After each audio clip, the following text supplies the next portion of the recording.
Donc, notre prochaine intervenante a elle aussi décroché un diplôme d'une école d'ingénieur, à savoir l'INSA de Rennes, il me semble. Néanmoins, comme notre cher ami Yazid, elle a préféré chercher autre chose. Et le problème, c'est qu'elle ne savait pas quelle était cette chose. Et par miracle, il a eu l'idée ingénieuse de se réorienter vers le coaching en développement personnel. Je vous invite à l'accueillir, à l'applaudir chaleureusement, Madame Karima Intisar.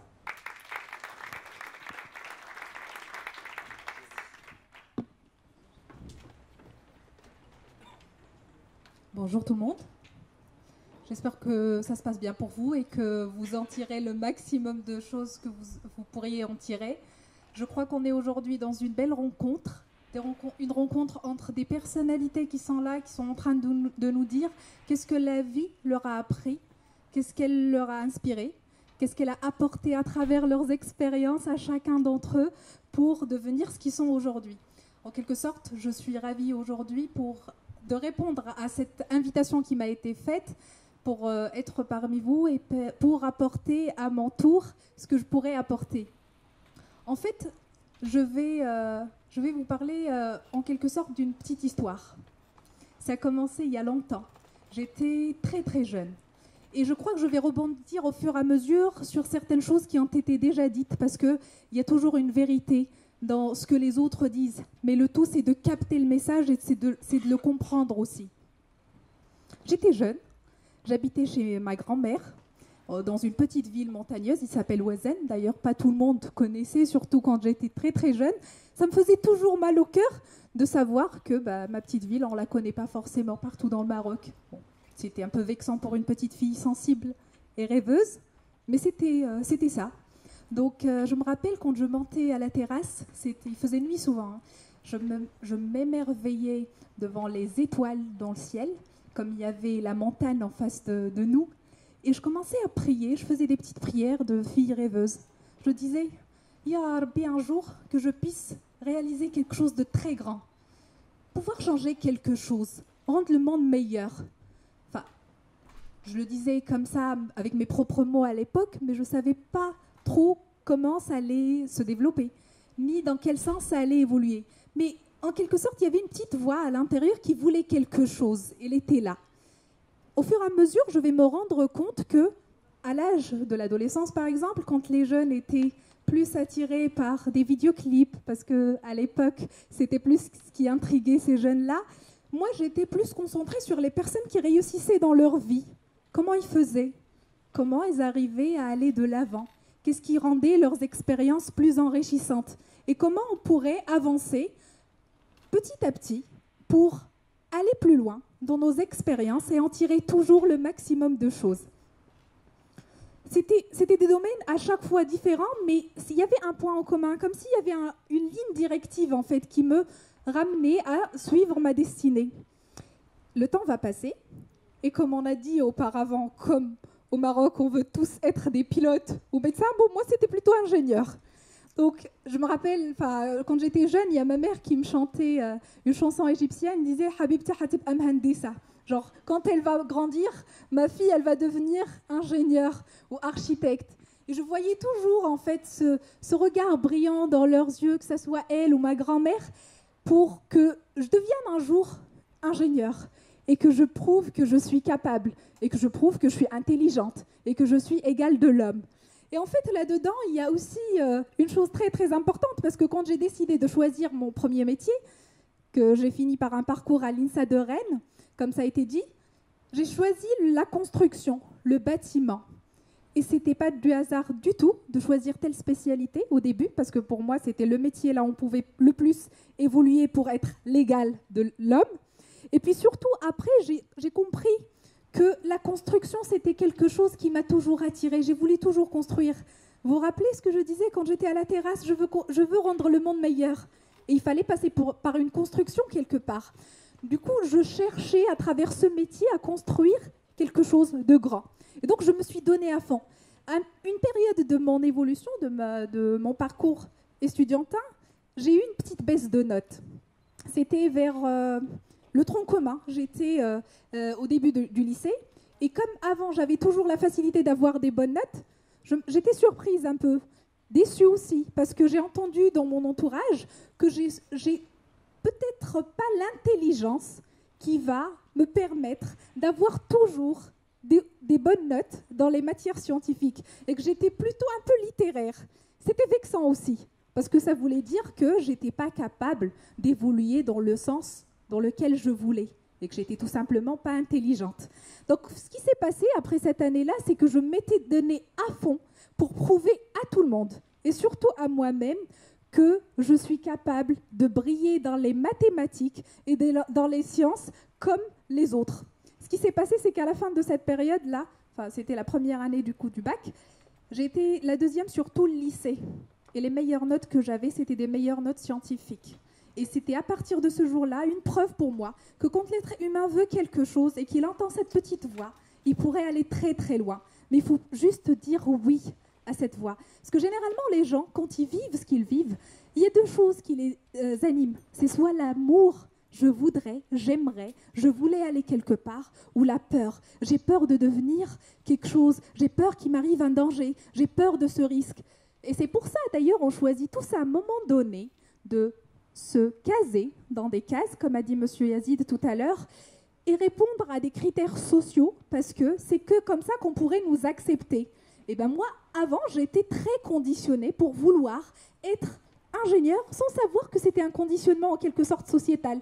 Parce que cette chose n'est pas valable qu'au Maroc, elle est valable même ici en France, aux États-Unis, elle est valable partout. Mais ce qui change en fait en vrai, c'est les degrés. Comment on est conditionné pour vouloir, ou à quel point on veut réaliser cette chose que pour les autres. Donc il y a là-dedans un besoin de reconnaissance très prononcé. Je ne vais pas tarder trop là-dessus parce que ça donne lieu à beaucoup d'échanges, mais ce que je voudrais dire surtout, parce que là on est en train de parler de la passion aujourd'hui, et comment faire de sa passion un métier. Comme j'avais ce rêve à l'intérieur de moi depuis très jeune, je le cherchais partout et je cherchais des réponses. Donc je me suis dit, tiens, pour pouvoir un jour rendre ce monde meilleur, comme je le prétends, je vais devoir bosser dur. Et donc je vais me donner à fond dans toutes les opportunités que j'ai. Ça me permettra de gagner du temps et d'aller plus vite que les autres. Du coup, quand mes amis étaient en train de faire la fête ou en train de se reposer, ou ils avaient la flemme de bosser, moi j'étais en train de bosser. Et de bosser. Et de bosser. Et je ne me reposais jamais. Je me rappelle une période quand je suis venue en France, parce que ça fait 7 ans que j'habite ici, j'étais amenée à bosser jusqu'à 14 heures par jour. Mon corps, en fait, il était sollicité à son extrême. Pourquoi ? Parce que je n'avais pas de temps à perdre. J'ai déjà travaillé en un même temps sur 3 postes différents. Des jobs étudiants, des CDD, ou des stages, accumulant ça aux études. Et même les week-ends, j'étais en travail, c'est-à-dire j'étais assoiffée. Je veux travailler, je veux avoir des résultats, je veux faire ci, je veux faire ça. Et d'un jour à un autre, d'un mois à un autre, d'une année à une autre, je commence à m'épuiser. Et les questions commencent à devenir plus fortes encore. Oui, mais comment tu vas rendre le monde meilleur alors à travers tout ce que tu fais ? Moi, j'imaginais toujours qu'un jour, je vais devenir chef d'entreprise, je vais avoir ma propre société, j'aurai des locaux partout dans le monde, il y a du monde qui va travailler avec moi, et petit à petit, je vais pouvoir servir le monde. C'est comme ça qu'on pourrait rendre le monde meilleur aussi. Et en fait, dans ma tête, c'était en quelque sorte un allongement du chemin qui pouvait être faisable. Ce qui va se passer, c'est qu'au bout d'un certain temps, je vais me retrouver à l'INSA de Rennes, parce que ça me tenait à cœur de devenir ingénieur. Et à la fin de ce parcours, parce que j'avais déjà une maîtrise à l'université Claude Bernard Lyon 1, je vais me rendre compte que ce rêve que j'avais de devenir ingénieur aussi, c'était peut-être pas le mien. Et que c'était tout simplement un moyen pour satisfaire ma mère qui rêvait de sa petite fille, que sa petite fille deviendrait un jour ingénieure. C'était difficile à admettre que je m'étais trompée de chemin. Et que ce chemin-là n'allait pas m'amener là où je voulais aller parce qu'il n'y avait aucun sens à ce que je faisais. Donc je me réveillais le matin avec plus de peine que de motivation. Alors qu'au début, puisque j'étais toujours une fille avec une positive attitude, j'étais toujours souriante, je travaillais, ce que j'avais à faire, je le faisais. Comme je disais, je travaillais jusqu'à 14 heures par jour, personne ne m'a obligée de faire ça. Parce que je cherchais, en quelque sorte, à honorer cette voix qui avait à l'intérieur de moi, qui me disait « Allez, vas-y, un jour tu vas pouvoir le faire. Et un jour tu vas pouvoir réaliser tes rêves. » Donc là, c'est juste un passage. Mais au bout d'un moment, en fait, même quand on entend une voix et que le chemin qu'on suit pour arriver là où on voudrait aller, on découvre par ce qu'on sait à l'intérieur de nous-mêmes que c'est peut-être pas forcément le chemin qu'on veut. Parce que se réveiller chaque matin et aller dans une entreprise et bosser et construire et travailler sur des plans et être sur un ordinateur ne me convenait plus. D'aller sur des chantiers pour voir des ouvriers travailler, leur dire qu'est-ce qu'ils doivent faire, aller contacter des fournisseurs pour qu'ils respectent des plannings, ça ne me convenait plus. Et donc tout ça, je vais craquer. Et pendant des mois, je vais être presque dans une dépression. Parce que j'avais plus aucun sens à tout ce que je vivais. Et le pire, c'est que je savais pas, comment m'en sortir. C'était très difficile de savoir qu'est-ce que je veux vraiment dans ma vie. Je savais que ce que je faisais ne me convenait pas, mais que faire après? Et là, au bout de quelques mois, quand la souffrance va devenir plutôt extrême, je vais commencer à en parler autour de moi. Parce qu'au début, j'avais peur de paraître vulnérable. Quand on ne sait pas, et quand on a fait des études pendant très longtemps pour devenir quelque chose, et qu'on débarque pour dire « Ah non, en fait, c'est pas ça. » Et en plus, je ne sais pas ce que je vais faire. Ah, c'est pas très joyeux à entendre. Et surtout, c'est de l'échec pour beaucoup d'entre nous. Donc, assumer sa position d'échec, quand on ressent qu'on n'y pas arrivé, c'était la chose la plus difficile auquel je devais faire face à ce moment-là. Mais la souffrance était tellement forte que je ne pouvais pas l'ignorer. Je préférais de loin être dans l'échec et reconnaître que je me suis trompée de chemin que de continuer là-dedans juste pour que tout le monde croie que je suis une personne qui a réussi à prouver qu'elle est intelligente et qu'elle a un poste qui arrive à lui faire vivre aujourd'hui de ce qu'elle fait. Ce qui va se passer après, et c'était la date du 2 avril 2015, comme la souffrance était extrême et j'ai fini par craquer, je me rappelle, j'étais sur le chemin d'aller à l'entreprise avec une amie et je lui ai dit, j'ai tourné la tête et je lui ai dit « Aurélie, je suis triste ». Et c'était la première fois que je verbalise à quelqu'un ma tristesse.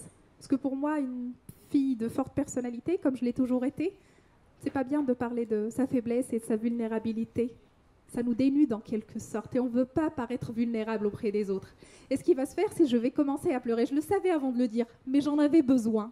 J'avais besoin de pleurer devant quelqu'un et dire que j'avais besoin d'aide, que je ne peux pas faire ça toute ma vie et que ça doit avoir un sens tout ce que je suis en train de vivre. Depuis le premier jour là où j'ai entendu cette voix qui disait « t'as envie de changer les choses et de les rendre meilleures », ça vient de quelque part, ça ne peut pas être du hasard, ça ne peut pas être anodin et que s'il y a bien un Dieu qui fait bien les choses dans cet univers et que chaque chose soit à sa place, ça aussi c'était à sa place. Et ce qui va se passer à ce moment-là, c'est qu'elle va me dire « Bah tiens, tu pourrais aller contacter un psychologue et lui parler parce que les gens ne vont pas trop te servir. » Et c'est ce que j'ai fait. J'ai pris le temps d'aller consulter une dame. C'était une série de synchronicités incroyables, je vais épargner les détails, mais c'était juste impossible d'avoir un rendez-vous avec elle avant 2 ou 3 mois. Et ce qui va se passer, c'est que j'ai réussi à avoir un rendez-vous le jour même avec cette dame. Dans une discussion d'1 heure, j'essaye de tout lui dire, tout lui raconter, pourquoi je suis venue en France, qu'est-ce qui m'anime dans mon quotidien, pourquoi je veux changer, en quoi je veux changer. Et à un moment donné, en fait, je vois que le temps passe, j'ai pas trop de temps, et là, il faut que je fasse vite. Et comme j'ai vu que la dame avait une certaine empathie envers ma situation, elle m'a dit « Vous inquiétez pas, prenez votre temps, on a tout le temps nécessaire. » Et là, je déborde un peu et on va jusqu'à 2h30 de conversation, d'échange. Et en fait, à un moment donné, on se rend compte toutes les deux que je suis en train de répéter sans arrêt que je veux aider les gens. Je veux rendre leur monde meilleur et que je veux construire quelque chose. Et à force de répéter le mot aider, aider, aider, aider, c'était juste une évidence à un moment parce qu'elle m'a dit « Mais vous vous rendez compte, ce dont vous êtes en train de parler est un métier. » Et là, je vais lui dire « Mais je sais que c'est un métier, c'est le vôtre en plus. » Elle était coach aussi, en plus de son poste de psychologue. Et là, ce qui va se passer, c'est une grande ouverture parce que juste avant que je prononce ça, sans aucune exagération de ma part, je vous assure que j'avais le sentiment d'être la personne la plus triste sur Terre. Parce que je me réveillais chaque matin avec des pleurs et je m'endormais avec des pleurs. À partir de ce moment-là, et c'est arrivé le 2 avril 2015, j'étais pour moi une personne qui s'est ouverte sur un autre monde qu'on peut nommer magique, extraordinaire, beau, harmonieux. Parce que j'ai compris que ce jour-là, la vie et mon histoire et tout ce que j'ai voulu, et même cette petite voix que j'avais à l'intérieur de moi depuis le début, c'était là pour me pousser à réaliser tout ce que j'ai fait. Et ce que je croyais être une erreur ou un mauvais choix ou un mauvais chemin, c'était tout simplement là, à leur parfaite place, à chaque fois, pour me pousser, pour être le lendemain une meilleure version de moi-même qui va me faire réaliser mon rêve d'enfant, qui était de construire un monde meilleur. La construction, je ne l'ai pas choisie par hasard, c'était quelque chose qui allait faire de moi ce qui je suis aujourd'hui. Et pour être capable de parler avec mes stagiaires dans les ateliers, dans les conférences, dans les séances de coaching avec les personnes qui peuvent me consulter, de la souffrance, de la comprendre, de pouvoir enlever ces couches comme on les construit à travers une société, à travers une éducation, on se rend compte à un moment donné qu'on est conditionné ou qu'on ne peut pas faire ça sans qu'on soit assez souffert, qu'on ait assez souffert dans notre vie. Donc je rebondis sur un mot qui a été dit 2 fois déjà avant moi aujourd'hui. On a utilisé le mot artiste. Et aujourd'hui, je crois qu'à travers la passion que je vis, parce que ça donne énormément de sens à ma vie, on est des artistes quand on se connecte à notre passion. Et je crois que ce que j'adore faire à travers l'humain ou à travers la vie, dans un métier comme le mien aujourd'hui, c'est de me reconnecter à ma part artistique. Parce qu'on l'a tous au fond de nous. Il suffit de reconnaître qu'est-ce qu'on a envie de faire dans la vie, l'assumer. Parce que si on ne l'assume pas, personne ne va le faire à notre place. On ne va pas venir nous dire « faites ça parce que vous vous sentez bien en le faisant ». C'était ça ce que je voulais vous dire aujourd'hui. Je ne vais pas pouvoir en dire plus parce que je suis contraignée par le temps, je dois le respecter. Mais si vous m'avez donné l'occasion de parler pendant des heures et des heures, je crois que je pourrais le faire sans m'arrêter. C'était un plaisir pour moi d'être là. J'espère que chacun d'entre vous profitera de chaque situation pour en tirer le maximum et se reconnecter à cette petite voix qui nous parle toujours quand on est dans des moments de calme. Tout le bonheur et tout le courage pour chacun d'entre vous. Merci beaucoup.